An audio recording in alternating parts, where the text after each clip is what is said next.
Hello guys, welcome back to my channel. आज हम लोग एक न्यू चैप्टर स्टार्ट करने जा रहे हैं क्लास 11th की केमिस्ट्री, रसायन विज्ञान, some basic concept of chemistry. जो हम लोग देखेंगे इसमें क्या क्या होता है, जैसे कि केमिस्ट्री क्या होता है और उसका क्या पार्ट है, वो सब सीखेंगे। तो गाइज, अगर आप इस चैनल पर नए हैं तो चैनल को प्लीज़ सब्सक्राइब करें, ताकि आपको अगर दूसरा पार्ट इस चैप्टर का अपलोड करूं तो उसका नोटिफिकेशन मिल सके। तो गाइज, केमिस्ट्री को बिल्कुल आराम से मौज मस्ती के साथ समझें, ताकि बिल्कुल आपको बोरिंग फील ना हो। अगर आप अच्छे से एक बार समझ लेंगे तो आप कभी नहीं भूलेंगे। तो चलिए गाइज, स्टार्ट करते हैं चैप्टर और देखते हैं सबसे पहले कि केमिस्ट्री क्या होता है। What is chemistry. तो केमिस्ट्री जो होता है उसको हिंदी में बोलते हैं रसायन, रसायन विज्ञान। जो रसायन होता है दो शब्दों से मिलकर बना होता है, रस प्लस आयन। जबकि इसको हम बोल सकते हैं कि रसों मतलब द्रवों का जो अध्ययन करते हैं वो क्या होता है, रसायन। अगर इसको हम इसका डेफिनेशन देखते हैं तो फर्स्ट लाइन में जैसा कि मैंने लिख रखा है, chemistry deals with the composition, structure and properties of matter. जैसे कि क्या होता है, कोई भी मैटर है तो उसका अगर स्ट्रक्चर के साथ जो भी केमिकल रिएक्शन हो रहा है तो उसमें उसकी प्रॉपर्टीज़ में क्या चेंजेज आएंगे, तो वो क्या होता है इसमें डिफाइन होता है केमिस्ट्री में। जैसा कि हम बोल सकते हैं, जैसे कोई मैटर का जो भी कंपोजिशन है, उसका कोई स्ट्रक्चर है, तो उसमें क्या हो रहा है, केमिकल रिएक्शन हो रहा है। तो उसमें क्या आएंगे, परिवर्तन होगा, जो चेंज आएंगे, मतलब जो रासायनिक प्रक्रिया होगी तो क्या होगा, उसमें जो परिवर्तन आएंगे उसका हम लोग क्या करेंगे, इसमें अध्ययन करेंगे। तो आपका वो क्या हो जाएगा, केमिस्ट्री हो जाएगा। जैसे केमिस्ट्री का डिफरेंट एरियाज में यूज करते हैं, लाइक पॉलीमर्स होते हैं, जितने भी मेडिसिन्स होते हैं, सॉप्स होते हैं, इसके बाद मेटल्स होते हैं। इसमें क्या होता है, रासायनिक जो भी केमिकल होते हैं वो यूज किए जाते हैं इसमें, उसको बनाने में। तो गाइज चलिए स्टार्ट करते हैं। मैटर को हम पदार्थ या द्रव्य बोल सकते हैं, जैसा कि आप लोगों ने क्लास 9 10th में पढ़ रखा है। लेकिन यहाँ पर हम एक अलग तरीके से बिल्कुल इसका स्ट्रक्चर बना के समझेंगे और आगे तक जो है पूरा पार्ट समझेंगे। अभी हमने क्लास 9th 10th में केवल what is matter and types of matter हमने देखा था, सॉलिड लिक्विड गैस। लेकिन यहाँ हम इसको बिल्कुल डीप में देखेंगे, ब्रीफ में देखेंगे इसको। तो गाइस चलिए स्टार्ट करते हैं। जो मैटर होता है इसको कितने पार्ट में डिवाइड किया गया है, दो। जैसा कि यहाँ पे लिखा हुआ है मिक्सर, पहला है मिश्रण, दूसरा है प्योर सब्सटेंस, शुद्ध पदार्थ। और मिश्रण को गाइज दो पार्ट में डिवाइड कर सकते हैं, पहला होमोजीनियस और दूसरा हेट्रोजीनियस, मतलब समांगी मिश्रण और विषमांगी मिश्रण। और जो प्योर सब्सटेंस है आपका क्या है गाइज, शुद्ध पदार्थ होता है। इसको दो पार्ट में डिवाइड किया गया है, जिसमें एलिमेंट है और कंपाउंड है।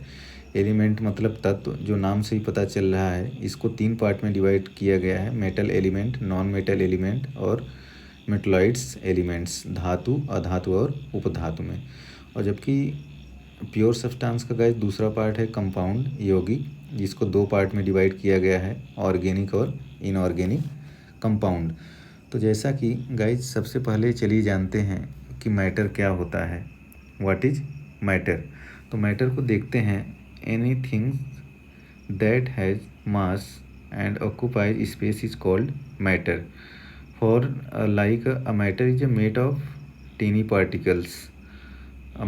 Matter is a made up of teeny particles. मतलब इसमें क्या हो जाएगा, द्रव्य के कितने स्टेट हो जाएंगे, टोटल 3 हो जाएंगे, सॉलिड, लिक्विड एंड गैस।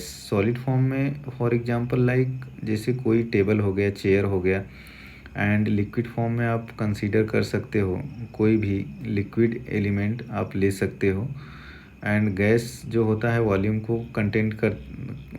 को जो है शो कर सकते हैं किसी भी, जैसे कि कोई भी पॉट हो गया, मतलब बर्तन हो गया, उसमें उसका जो वॉल्यूम होगा वो गैस आप दिखा सकते हैं। और लिक्विड फॉर्म में जैसे कि आयोडीन हो गया, लाइक ये सब सॉल्ट हो गया, तो ये सब क्या हो जाएगा, आपका लिक्विड फॉर्म में आ जाएगा।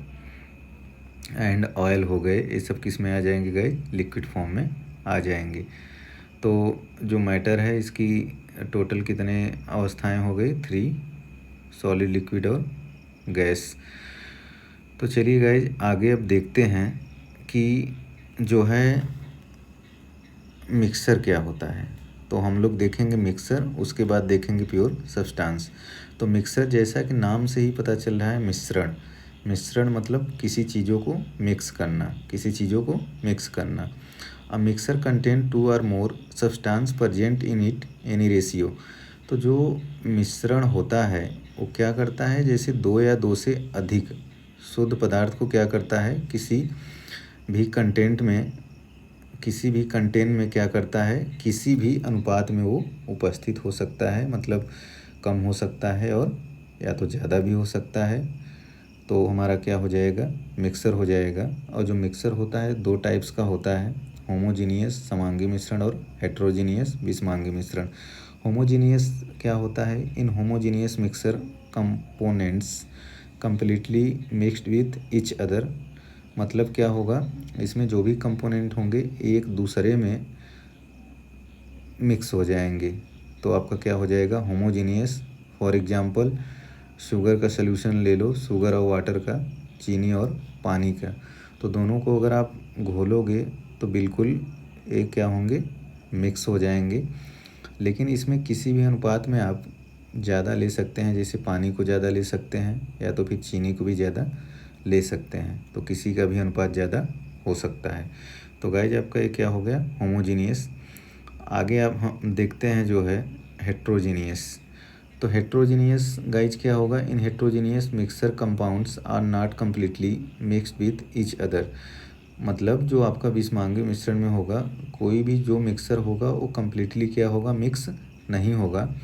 फॉर एग्जांपल आप ले सकते हो वाटर और जो है टिन या कोई भी कंकड़ ले सकते हो। अगर उसको आप जो है पार्टिकल्स को मतलब उसमें मिक्स करोगे तो नहीं होगा। जैसे बालू हो गया, पानी हो गया, तो दोनों को अगर मिक्स करना चाहोगे तो मिक्स नहीं होगा। तो आपका क्या हो जाएगा, विषमांगी मिश्रण हो जाएगा, हेट्रोजीनियस हो जाएगा। आगे गाइस देखते हैं हमारा क्या है, प्योर सब्सटेंस है जो हमारा शुद्ध पदार्थ होता है। तो इसका डेफिनेशन क्या होता है, they have a fixed composition of compounds. तो ये क्या करते हैं, इनका कोई एक फिक्स जो है कंपाउंड होता है। लाइक मतलब इसका जो भी कंपोजिशन होगा वो क्या होगा, सिंगल। जैसे गोल्ड है, सोना, और Au एंड C6H12O6 आपका जो है ग्लूकोज है, और Ag क्या है आपका, सिल्वर है। जैसे इसमें प्योर सब्सटेंस में C6H12O6 जो है, इसमें कार्बन भी है, हाइड्रोजन भी है और ऑक्सीजन भी है। तो ये क्या है कि एक ही सब्सटेंस में जो है तीन उपस्थित हैं, लेकिन इनकी मात्राएं जो है अलग अलग हो सकती हैं। तो हमारा क्या हो जाएगा, ये शुद्ध पदार्थ हो जाएगा, प्योर सब्सटेंस हो जाएगा।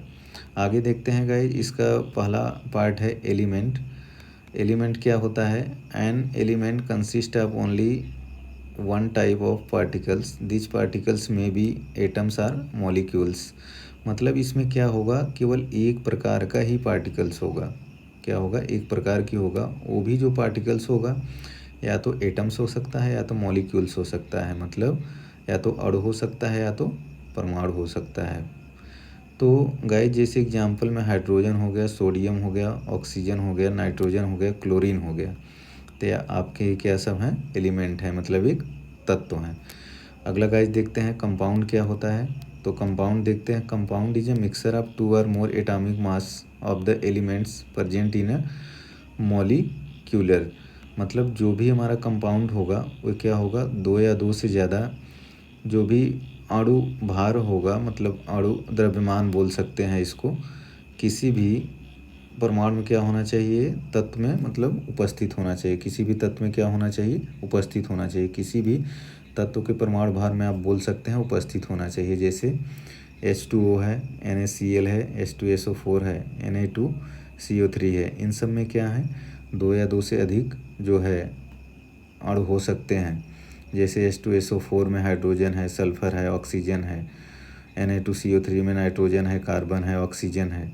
H2O में दो हैं, हाइड्रोजन है और ऑक्सीजन है। मतलब दो चीज़ों से मिलकर ये बना हुआ है, दो तत्वों से मिलकर बना हुआ है, दो एलिमेंट से मिलकर बना है जो कंपाउंड है।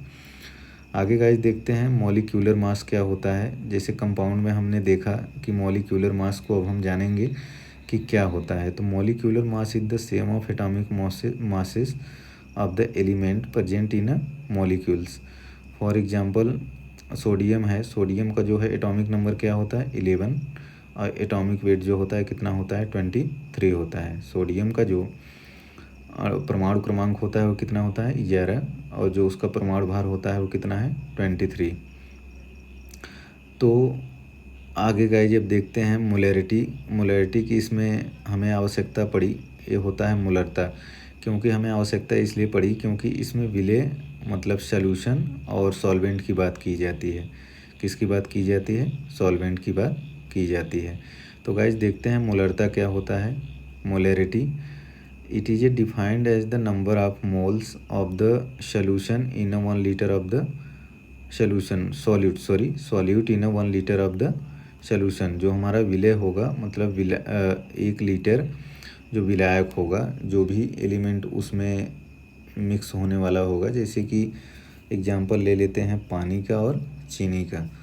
तो उसमें क्या होगा, जैसे कि पानी में क्या जो है हमारा मिक्स हो रहा है, मतलब सॉल्यूशन इसका बनेगा पानी और जो है चीनी का, शुगर का। तो हमारा जो विलेय होगा वो क्या हो जाएगा, चीनी हो जाएगा, विलायक जो होगा हमारा चीनी हो जाएगा और पानी में क्या होगा वो विलेय हो जाएगा। तो हमारी जो मोलैरिटी होगी m इज इक्वल टू क्या होगा, number of mass of the solute. इसको बोल सकते हैं जो सॉल्यूशन बनेगा वो हमारा जो भी अणु होगा वो कितना होगा उसको काउंट करेंगे वो, और डिवाइड किससे करेंगे, volume of solutions in litre. मतलब जो इसका वॉल्यूम मतलब जो सॉल्यूशन होगा विलयन होगा इसका आयतन कितना है उसको लीटर में जो है माप के उससे डिवाइड करेंगे। अब एक होता है गाइज मोललता, जिसको हम बोलते हैं मोलैलिटी। तो इसको जो है मैं डिफ़ाइन करने जा रहा हूँ कि मोलैलिटी क्या होती है। जैसा कि it is a defined as the number of moles of solute present in 1 kg of solvent. मतलब 1 kg विलायक में उपस्थित विलेय के मोलों की संख्या के रूप में इसे परिभाषित किया जाता है। एंड इसे हम लोग जो है m से प्रदर्शित कर सकते हैं, मतलब m से दिखा सकते हैं। क्या होगा कि इसमें जो 1 kg का कोई भी सॉल्यूशन है तो उसमें जो सॉल्वेंट होगा उसका नंबर ऑफ क्या होगा, हम लोग काउंट करेंगे moles. Like molality is equal to number of moles of solute upon mass of solvent in kg। अगर हिंदी में बोलेंगे विलेय के मोलों की संख्या बटे विलायक का द्रव्यमान किलोग्राम में हम लोग काउंट करेंगे। तो चलिए गाइस जब आगे देखते हैं जो है मास क्या होता है। मास मतलब बोलते हैं द्रव्यमान। तो मास के बारे में हम जानते हैं कि मास हमारा क्या होता है। The mass of a body is the quantity of matter content in it. मतलब यहाँ पे सीधा हमें डेफिनेशन से पता चल रहा है कि कोई भी किसी भी पदार्थ का जो मास होता है, द्रव्यमान होता है, उसमें उपस्थित किसकी जो है हम वो क्वांटिटी को मेजर कर रहे हैं, मैटर की। तो सीधा अगर हम बोल सकते हैं कि किसी पदार्थ का जो द्रव्यमान होता है उसमें उपस्थित द्रव्य की मात्रा को बताता है। इसका जो है स्टैंडर्ड यूनिट SI यूनिट क्या होगा, kg होगा, किलोग्राम। और it is a scalar quantity.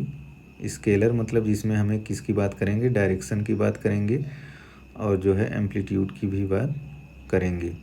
दोनों की बात हम इसमें करते हैं, जो स्केलर होता है एंड नॉन स्केलर होता है। लेकिन हमारा ये क्या होगा, स्केलर मतलब सदिश होगा। आगे गाइस हम देखते हैं वेट क्या होगा। The weight of a body is the force by which a body is pulled towards the centre of the earth. मतलब सीधा आप समझ सकते हैं जैसे कि कोई भी क्या है वस्तु है तो उस पर जो भार लग रहा है वो क्या होगा, पृथ्वी पर लगने वाला क्या होगा, हमारा गुरुत्वीय बल होगा। सेंटर ऑफ द अर्थ मतलब क्या होगा, भार जो उस पर लग रहा है गुरुत्वीय बल होगा, जिसको हम W is equal to m×g लिखेंगे। तो g जो होता है सभी लोग गाइस जानते हैं कि क्या होता है, अर्थ का जो है एक्सीलरेशन होता है, जिसका वैल्यू होता है 9.8 मीटर पर सेकेंड स्क्वायर। एक तरह से क्या होता है, हमारा एक्सीलरेशन होता है, m हमारा मास है। कई लोगों को गाइस कन्फ्यूजन ये होता है कि मास और वेट में जो है क्या डिफरेंस है। कई लोग इसमें कंफ्यूज रहते हैं।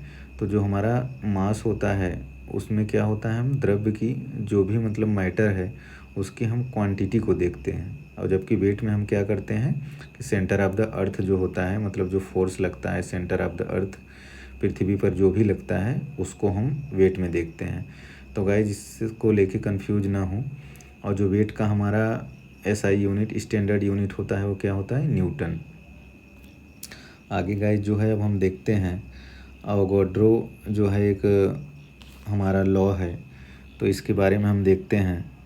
जो है Avogadro propose that equal volume of gases at the same temperature and pressure should content equal number of molecules.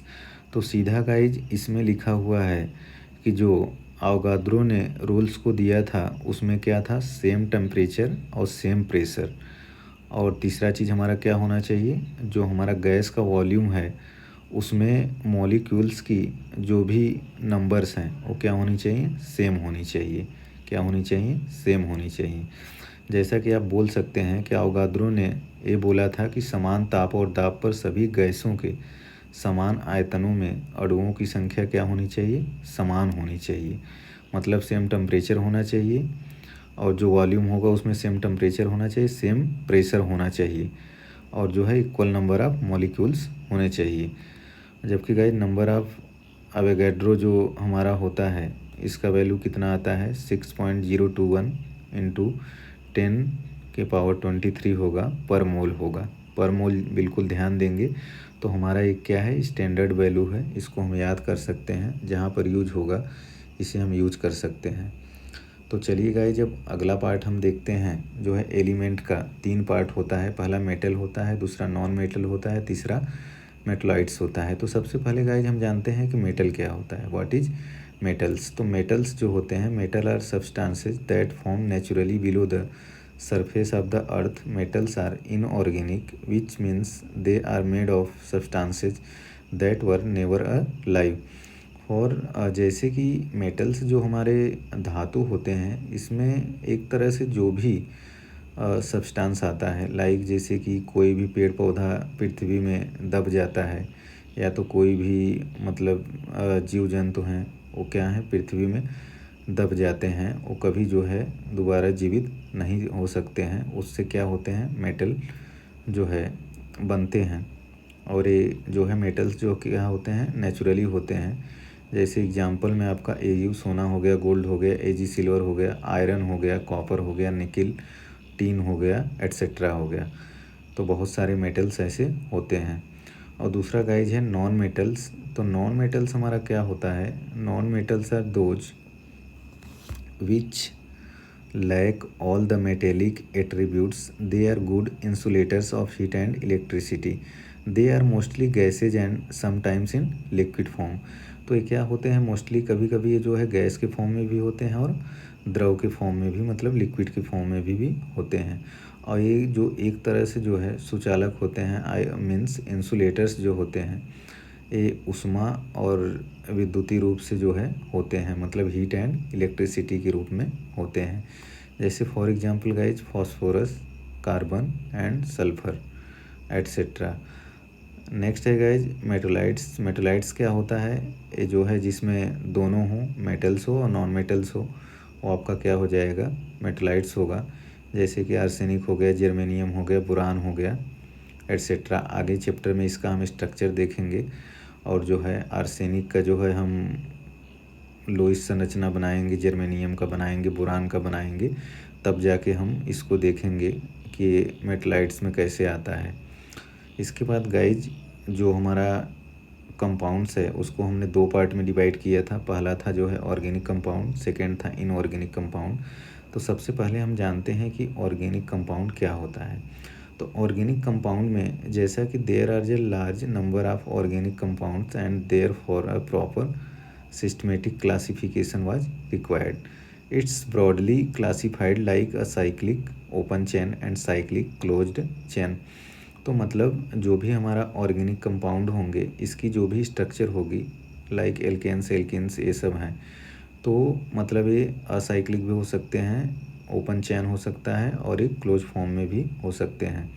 और जबकि इसमें large number of organic compounds हो सकते हैं। जैसे कि पॉलीमर का अगर स्ट्रक्चर हम बनाएंगे तो उसमें बहुत सारे कंपाउंड आ जाएंगे। ग्लूकोज का बनाएंगे, इसके बाद जो है शुगर का बनाएंगे, C12H22, C12H22O11, तो उसका स्ट्रक्चर जो है काफ़ी बड़ा बनेगा गाइज।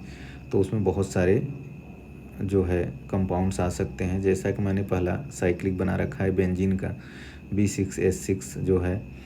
और दूसरा होता मतलब बोल सकते हैं लाइक कार्बोहाइड्रेट, जैसा कि मैंने आपको बता दिया, ग्लूकोज, फ्रक्टोज, सुक्रोज, चीनी का जो मैंने बताया अभी। और प्रोटीन्स भी होते हैं जो है, विटामिन प्रोटीन्स का भी स्ट्रक्चर बनता है। तो उसके भी पॉलीमर वाले चैप्टर में हम लोग देखेंगे लास्ट में, उसमें हम लोग बना के देखेंगे कार्बोहाइड्रेट का, प्रोटीन्स का, और जो भी होंगे स्ट्रक्चर। मैंने अगला एक ब्यूटेन का बना रखा है, C4H10। जैसा कि आप देख सकते हैं ये क्या है, हमारा ओपन जो है ओपन चेन है, जो है 4 कार्बन है और हमारे कितने H हैं, 10 हैं। तो एक एक बॉन्ड लगा के हमने क्या किया है, उसको जोड़ दिया है वैलेंसी के लिए। इसके बाद गाइज हम समझते हैं इनऑर्गेनिक कंपाउंड क्या होते हैं। तो इनऑर्गेनिक कंपाउंड जो होता है, इट्स एनी इंस्टेंस इन विच 2 और मोर केमिकल एलिमेंट्स, मतलब इसमें क्या है, 2 या 2 से ज़्यादा रासायनिक क्या होते हैं, तत्व जो है उपस्थित होते हैं, वो हमारा क्या हो जाएगा, इनऑर्गेनिक कंपाउंड हो जाएगा, इनऑर्गेनिक कंपाउंड हो जाएगा। जैसे कि एग्जांपल में SiC2 है, सिलिकॉन कार्बाइड। इसमें क्या है, 2 कंपाउंड अवेलेबल हैं, पहला है सिलिकॉन, दूसरा है कार्बन। एंड सेकेंड है गाइस CaCO3, कैल्शियम कार्बोनेट, जिसमें एक कैल्शियम उपस्थित है, दूसरा क्या है, कार्बोनेट। तीसरा है गाइज NaCN, सोडियम साइनाइड। पहला तत्व इसमें जो है क्या है, एलिमेंट्स, सोडियम है, दूसरा क्या है, साइनाइड है। तो गाइज इतना पार्ट हम देख लिए। अगला वाला लेक्चर जब मैं लेके आऊँगा तो उसमें हम लोग आगे का इसका जो है बेसिक कॉन्सेप्ट्स और रूल्स देखेंगे। अगर गाइज और ब्रीफ में आप जानना चाहते हैं तो आप जो है NCERT की बुक्स जो है प्रेफर कर सकते हैं, या तो इस लेक्चर के थ्रू शॉर्ट फॉर्म में, या आपके लिए किसी भी कंपटीशन के लिए इतना जो है बहुत इम्पॉर्टेंट है। फॉर एग्जांपल आप JEE की प्रिपरेशन कर रहे हैं या नीट की प्रिपरेशन कर रहे हैं, तो बेसिक कॉन्सेप्ट ऑफ केमिस्ट्री आप देख सकते हैं। कहीं भी आप जाएंगे, किसी भी कोचिंग में जाएंगे, दुनिया का कोई भी कोचिंग होगा, तो सबसे पहले बेसिक कॉन्सेप्ट में आपको यही सब बताया जाएगा। और इसी के थ्रू हम केमिस्ट्री में पूरा चैप्टर समझ जाते हैं कि हम क्या क्या पढ़ेंगे, क्या क्या किसके बारे में पढ़ेंगे। तो गाइज अगर आपको वीडियो पसंद आई हो तो लाइक करें और सब्सक्राइब करें, और हो सके तो कमेंट करें। जो भी आपका डाउट है मैं उसको जो है क्लियर करूँगा। Thank you so much guys. और वीडियो को जो है फॉरवर्ड करें ताकि और भी बच्चे पढ़ सकें और सीख सकें।